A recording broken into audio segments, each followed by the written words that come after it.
Now let's see how to put together the graph of a piecewise defined function. And really, it's not that difficult. It's just plotting points for the most part. And we can even leverage what we know about some basic graphs such as lines. But the hardest part here is getting the boundary points of each piece done. So really focus on that as we run through these examples. Let me turn my graph paper on here real quick. Let's see here. Smaller rectangles, okay.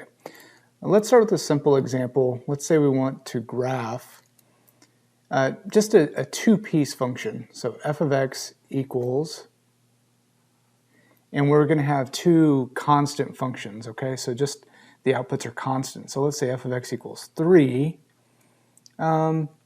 If x is less than or equal to -1, and let's say f of x equals -2 if x is greater than -1.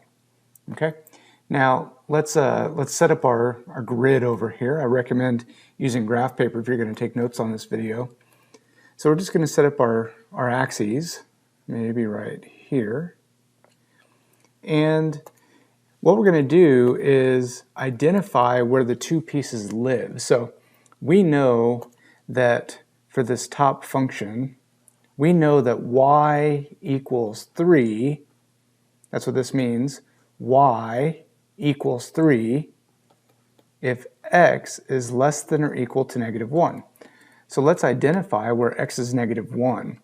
I'll mark x as -1 right here. Okay? So we know that that piece of our graph is going to occur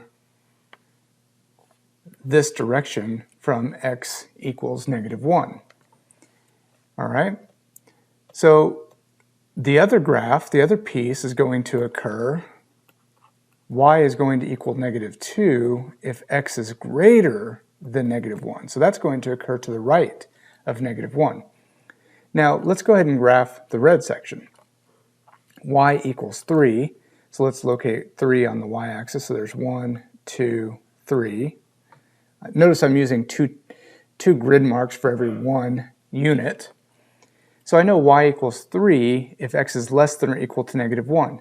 So that means if x equals -1, because this says x is less than or equal to, I need to put a point. So I'm going to start there. My graph's going to start at x equals -1 and go to the left.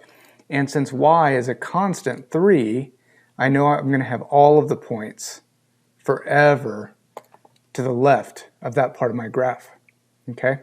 So y is 3 for all x values less than or equal to -1.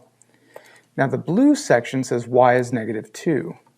So let's locate -2 on the y-axis, which is down here. Now when is y going to be -2? That's only whenever x is bigger than -1.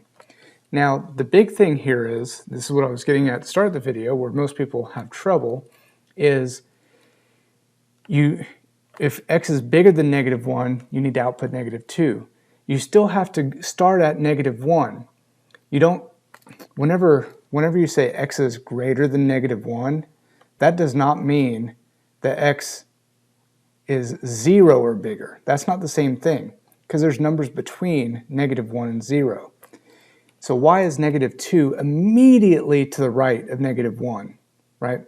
So we have to put a boundary point at -1 when x is -1. Our graph's going to start there, but it does not include that x value. So we put an open circle, an open boundary point.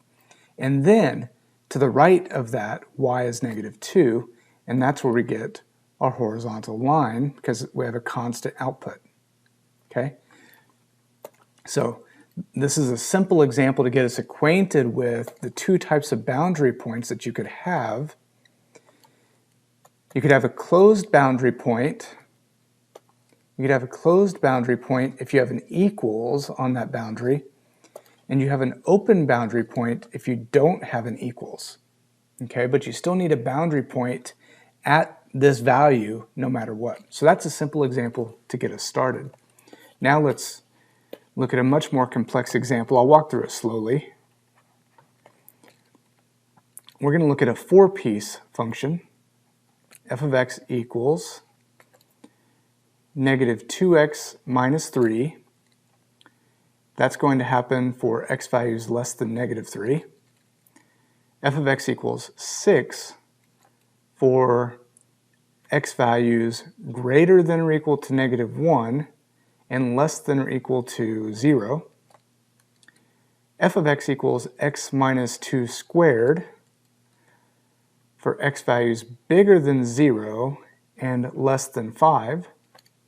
And last, f of x equals 9 for x values greater than or equal to 5. All right, so let's set up our grid again.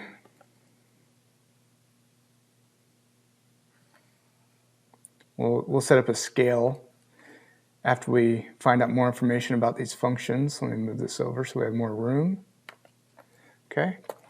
Now, first thing I'm going to do is graph the two easy functions. The two constant functions are similar to the ones we just graphed. Okay. So the yellow piece is between x equals negative 1 and x equals 0. So let's say negative 1 is right there. So we're going to go by every two grid marks again as 1 unit. So there's negative 3, negative 4, negative 5. There's 1, 2, 3, 4, 5. And we'll wait to see what happens. Our y-axis, we have to go all the way up to 9. So I'm just going to, every grid mark will be 1 on my y-axis. So this will be 1, 2, 3, 4, 5, 6, 7, 8, 9, 10. So I'm just labeling every 5.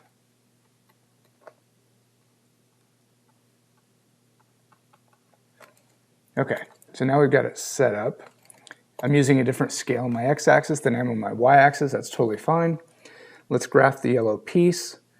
The yellow piece occurs between x equals negative 1 and 0, so it's going to occur within this region here. And it's a constant function.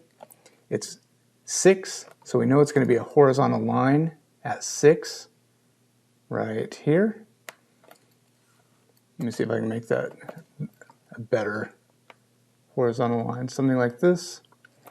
And both boundary points have an equals, so I'm going to put closed circles on both ends. So that's the yellow piece of my function.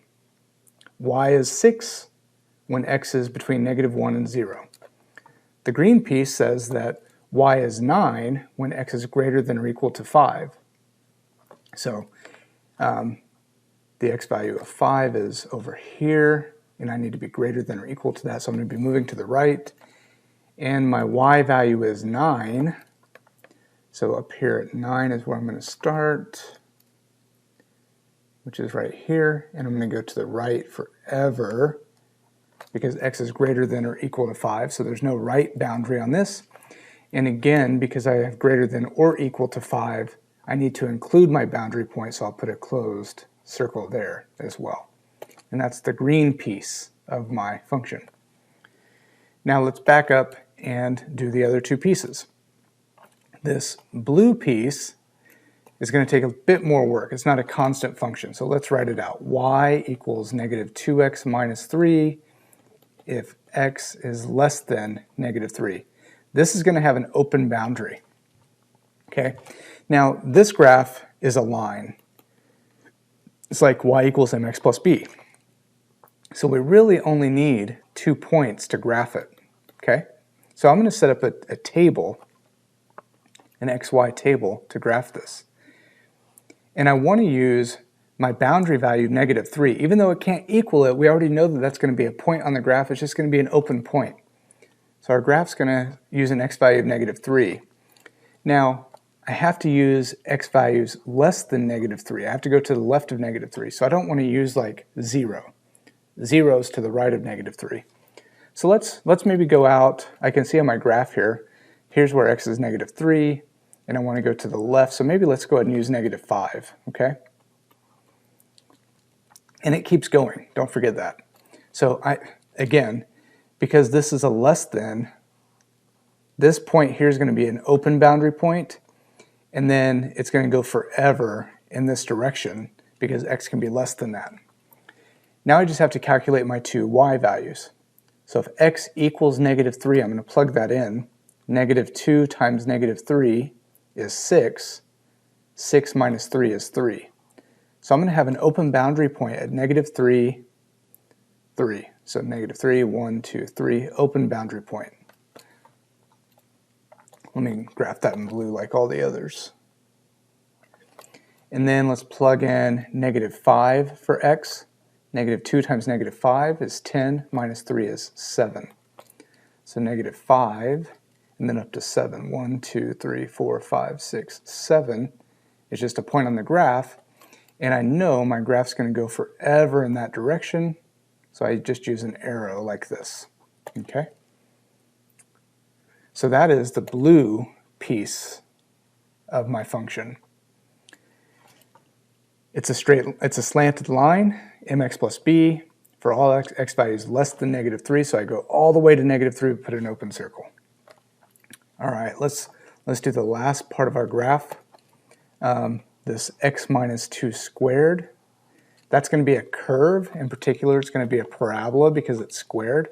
So we have y equals x minus 2 squared if x is between 0 and 5. This is going to have 2 boundary points, just like this piece here had 2 boundary points, okay? Now, these don't have an equals, so these are both going to be open boundary points. So let's set up a table. This is a curve, so we need more than 2 points. You might take note of that. This is a parabola, so we need more than 2 points. So I'm actually going to plot all of the x values between 0 and 5, all of the whole numbers between 0 and 5. And I know that at 0 and 5 I'm going to have open boundary points because, again, these don't have equals. Those aren't zeros, those are open circles. And then I'm going to connect those with a parabola, okay? So I have a solid line connecting my 2 boundary points. Let's calculate the y values. If you plug in 0 for x, 0 minus 2 is -2, and then if you square that, you get 4. 1 minus 2 is -1, squared is 1. 2 minus 2 is 0, squared is 0. Pause if I'm going too fast here and try these on your own. 3 minus 2 is 1, squared is 1. 4 minus 2 is 2, squared is 4. And 5 minus 2 is 3, squared is 9. So let's plot those points. At 0, 4, I have an open boundary point, so 0, and then 1, 2, 3, 4, open boundary point. And I'm going to go ahead and plot my other boundary point at 5, 9, which was up here. Now, what I get is an overlap here. When you overlap a closed boundary point with an open boundary point, it's just a closed boundary point. So nothing's going to change here, but that's my boundary point for my parabola on the right side. Now let's plot all the points in between. We've got 1, 1, 2, 0, 3, 1, 4, 4, and 5, 9. So you can see that our graph of this piece looks like that. So we've got the slanted line, the horizontal line, the parabola, and the horizontal line. Open and closed boundary points all over the place, but all it comes down to is setting up an XY table and going from one boundary point to the other, taking note of whether the boundaries are included or not with an equals. Okay, so do some practice with this. It's really not that bad. Take your time, do a good job, and you'll be just fine.